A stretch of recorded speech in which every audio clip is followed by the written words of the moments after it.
March 4th letter. It states that Browns Ferry was operated safely.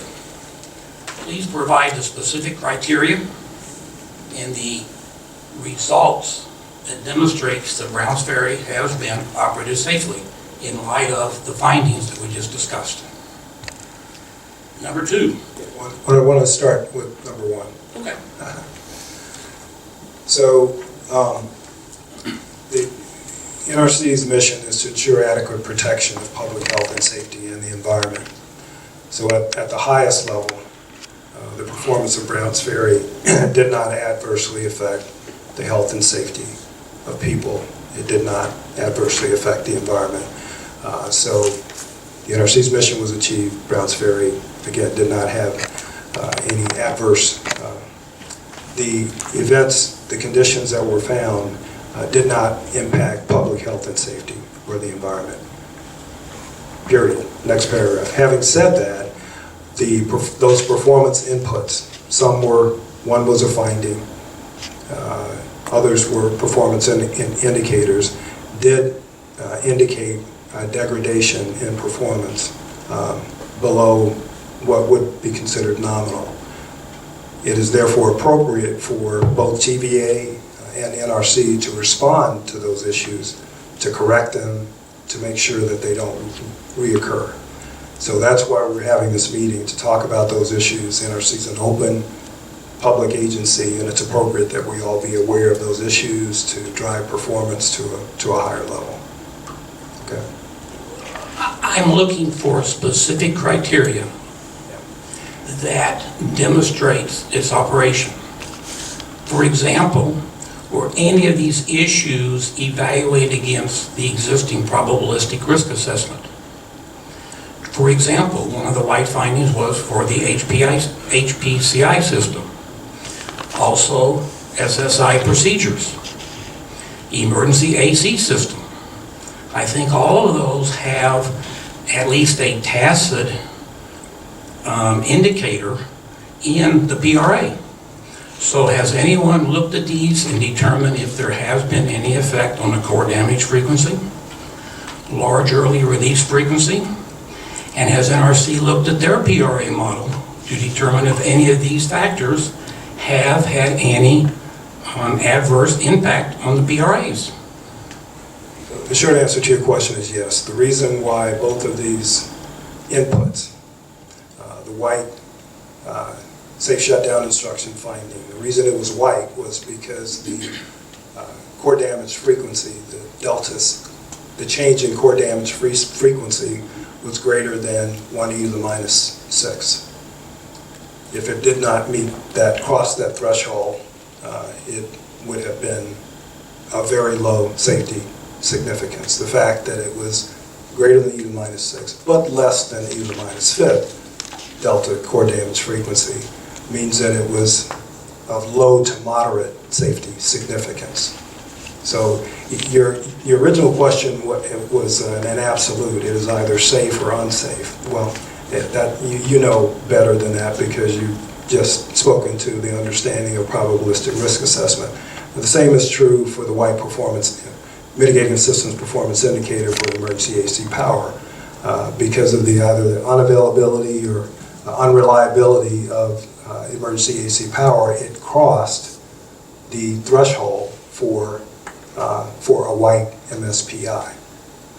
So I think that answers your question. Yeah, I'm assuming all of these have been looked at cumulatively, not just on an individual basis. So, because I'm assuming some of these were in place concurrently, some of these issues. Right. It's a very good question. One of the things that NRC does as part, and they did not, if the conditions had met our threshold for reactive inspection, we would have evaluated the issues as whatever the condition of, if both conditions existed simultaneously, we would have evaluated them that way. We will also evaluate them as part of our annual accident sequence precursor program, which is a formal program that NRC has. Our Office of Research leads it, and in response to event reports that TVA and other licensees are required to submit, we will evaluate the significance of the cumulative significance of all of these conditions. In regard to safety culture, again in the March 4th letter, it states that Browns Ferry had an improved understanding of the importance of a strong safety culture. Is the safety culture of Browns Ferry acceptable? The short answer to that question is yes. Do you want to speak to examples that came out of the inspection that give evidence to that? Don? Yeah, you can give me insights.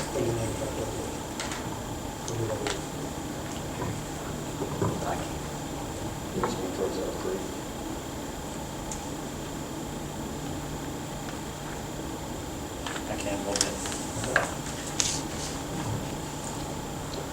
Henry, I'll do the best. Can you hear me? Oh, sorry. I'll do the best I can. The inspection procedure 9503 team was here about a year ago. They brought in about 8 trained safety culture experts, a mixture of people from our regional office and headquarters. They did confirm that safety culture was an issue at Browns Ferry. They were confirming what Browns Ferry had already indicated themselves. In the end, the 9503 team concluded that both process-wise and performance-wise, Browns Ferry safety culture was improving and acceptable. So 8 people whose sole focus was to look at safety culture did determine that there were changes in place to sustain improvement and that there was progress made up to the point of the end of that inspection. Does that help you? Well, a little bit, because the letter clearly talks about improvement, but I don't believe it ever talks about being an acceptable level of safety culture. And I guess that's why I'm bringing up the issue. There wasn't anything that really came to a conclusion other than there were some improvements being made. So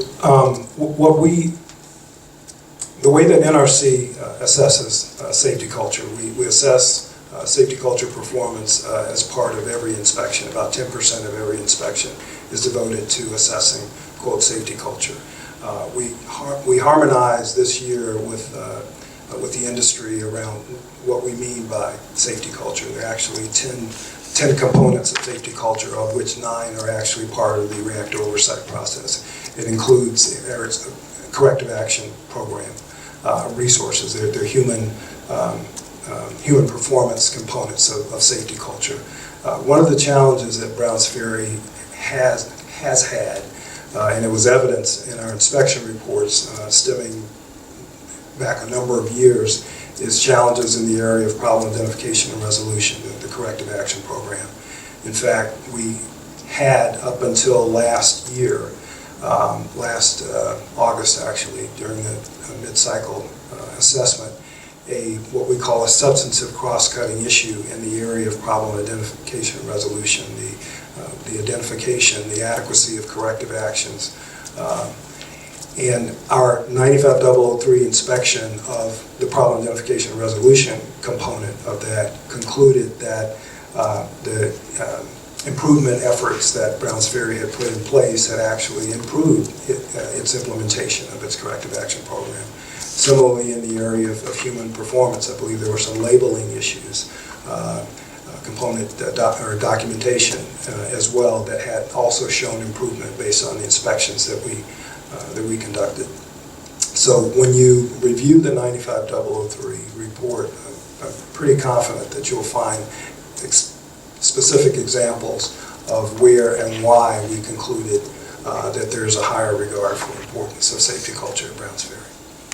And just add on to that a little bit, if you look at the report we issued, I think it was January, it's coming out of the 9503, we issued a confirmatory action letter. In December, we conducted an inspection to follow up on their actions for that confirmatory action letter.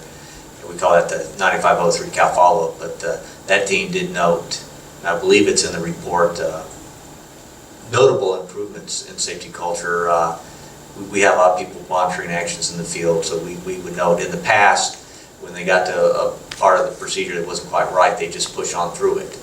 And now, or at least the team observed that when they got to a bad part of a procedure, they would stop the work, go back, fix the procedure before proceeding. So some of those behaviors. Well, of course, I bring that subject up because we all realize how important that is for the overall operation of Browns Ferry. Yeah. And almost every significant industry and high reliability organization, safety culture is important. In regard to the emergency AC system finding, TVA indicated they did a single point vulnerability study. Did that, and they indicated there were some issues found. Did those issues affect all 8 diesel generators, or do we know? And if they did affect all 8, were there modifications performed to correct them? Or are there operator actions in place to appropriately compensate for those vulnerabilities? And we had a team that was looking at this, so I can speak generally to the emergency diesel generator performance indicator issue. Our inspector that reviewed this is very knowledgeable about emergency diesel generators. Yes, they did do a single point vulnerability assessment, and they did find issues, and all of those issues were addressed. Not to say that operator workarounds or operator actions were put in place, but the issues were identified and they took corrective actions to actually fix the identified issues. I can't speak for if all of the issues affected all 8 of the diesels. I don't think that every single one that they identified affected all 8 of the diesels. Some of them may have been component issues that affected only a particular diesel.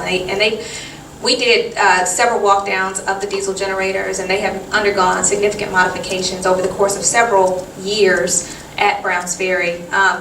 So to answer your question, no, they did not affect all 8 emergency diesel generators, but the actions that they did take were specific to address the issue, to fix the issue, not just to implement workarounds to live with the issues that were in place. They underwent modifications to actually fix whatever the issues that were identified were.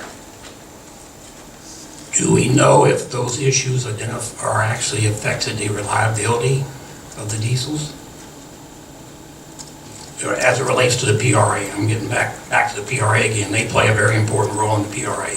And have we appropriately addressed the PRA and what they identified? Let me make sure I understand your question. So I believe Ms. Suggs indicated that modifications have been made, some of which were part of the single point vulnerability assessment to address the equipment reliability issues associated with emergency diesel generators. Your question about the PRA being upgraded to reflect that, are you referring to the modifications that have been made? I just want to make sure that the PRA correctly reflects the reliability and the availability of the diesel generators as they exist at 2 o'clock tomorrow morning if they're needed. Yeah. So the NRC, while the NRC does not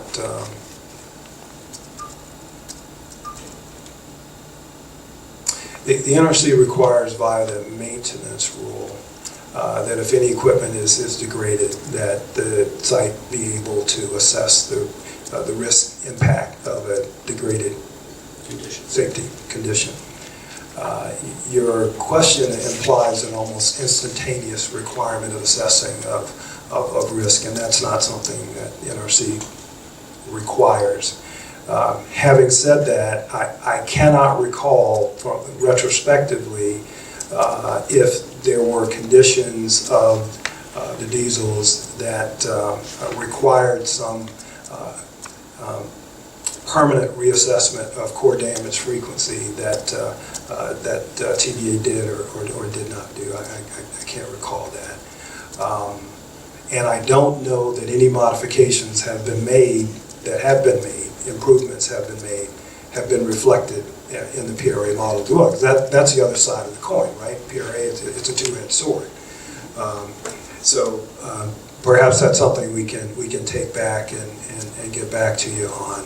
I don't know The that. technology available today relative to PRAs, you can change various factors and pretty quickly and push the button. And I believe get TVA has an numbers. online risk monitor that they can use to do that. 2 more real quick. The SSI procedures, how was that issue identified? Was it identified by TVA, NRC, or one of the audits? So for the white finding, Yes, it in the was SSI identified procedures. by NRC. By NRC? In this, where are we here, 2012, I think spring of So 2012. NRC identified it? Yes. Okay. TVA talked about a fast track system where they evaluate the risk. And I guess, again, I'm curious, what is the criteria to evaluate risk? And what are the acceptance criteria to evaluate risk when it comes to these fast track or the modifications they do? But they specifically said they're evaluated for risk. And I'd just like to know a little bit more about how that's accomplished. So let me look to Dave. If we don't have that answer, we'll And you may not, have because to get that's a back. really TVA process. Can we get back to you on that one? All right. Thank you so much. I appreciate your questions.